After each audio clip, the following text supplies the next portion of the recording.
ஜீவநீரோடை ஊழியங்கள் வழங்கும் இதயத்திற்கு இன்று ஒரு சிந்தனை. பரலோக தரிசனம்.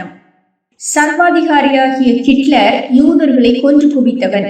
ஒருமுறை ஹிட்லரினால் ஏற்படுத்தப்பட்ட சிறைக்கூடத்தில் நூற்றுக்கணக்கான யூதர்கள் மரண தண்டனை நிறைவேற்றுவதற்காக அடைக்கப்பட்டிருந்தனர். சிறைச்சாலை பணியாளர் ஒருவன் அந்த மரண நாள் வருவதை கைதிகளுக்கு ஞாபகப்படுத்திக் கொண்டே வந்தான். ஒவ்வொரு நாளும் இந்த நாள் நீங்கள் மரிக்கப் போகிறீர்கள் என்று அவன் அறிவித்ததும் எல்லா கைதிகளும் துக்கத்தோடு சாப்பிடாமல் உட்கார்ந்து வேதனையோடு இருப்பார்கள். அதில் ஒரே ஒரு கைதி மட்டும் அந்த அறிவிப்பு வந்ததும் மிகுந்த சந்தோஷத்தோடு பாடவும் துதிக்கவும் வேதத்தை படிக்கவும் செய்வான். அவனுடைய செய்கை எல்லோரையும் ஆச்சரியப்படுத்தியது. இந்த நாளில் மரிக்கப் போகிறோம் என்ற செய்தி சொல்லப்படும் போதெல்லாம் நாங்கள் யாவரும் மரண பயத்தால் உறைந்து துக்கமாயிருக்கின்றோம். நீ மட்டும் எப்படி மிகவும் குதூகலத்துடன் இருக்க முடிகிறது என்று பிற கைதிகள் கேட்டனர்.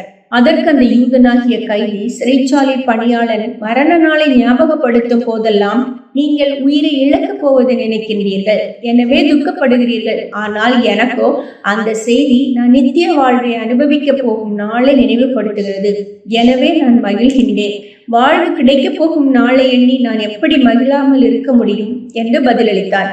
ஏனென்றால் அவன் இயேசு கிறிஸ்துவை விசுவாசித்து ஏற்றுக்கொண்டு நித்திய வாழ்வு நிச்சயம் பெற்ற ஒரு மனம் திரும்பிய யூதன். மரணம் என்ற வார்த்தை இயற்கையாக நம் ஒவ்வொருவரையும் துக்கப்படுத்த தகுந்த வார்த்தையே. ஆனால் ஒரு உண்மையான கிறிஸ்தவனுக்கு மரணம் என்பது ஒரு முடிவின் நாள் அல்ல, ஒரு உன்னதமான வாழ்க்கையின் துவக்க நாளே அது.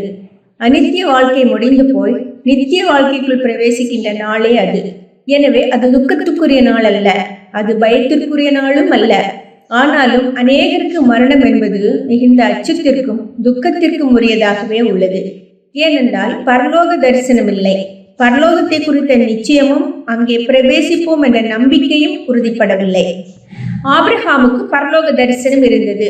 எனவே அவனால் இந்த உலகத்தில் தன்னை அந்நியனும் பரதேசியுமாக பார்த்து வரப்போகிற உலகத்தை மிகுந்த ஆர்வத்தோடு வாஞ்சித்து காத்திருக்க முடிந்தது. அப்போஸ்தலனாகிய பவுலும் பேதுருவும் தாங்கள் மரிக்கப் போகிற காலம் வந்துவிட்டதை முன்கூட்டியே தெரிந்திருந்தும் எந்த சஞ்சலமும் இன்றி தொடர்ந்து உற்சாகமாய் ஊழியம் செய்தனர். சிந்தனைக்கு. வாழ வேண்டும் என்று மனிதன் வேகமாய் ஓடுகின்றான். வாழ்க்கை என்றால் என்னவென்பதோ புரியாமல் ஓடுகின்றான். வாழ வேண்டும் என்று மனிதன் வேகமாய் ஓடுகின்றான். வாழ்க்கை என்றால் என்னவென்பதோ புரியாமல் ஓடுகின்றான்.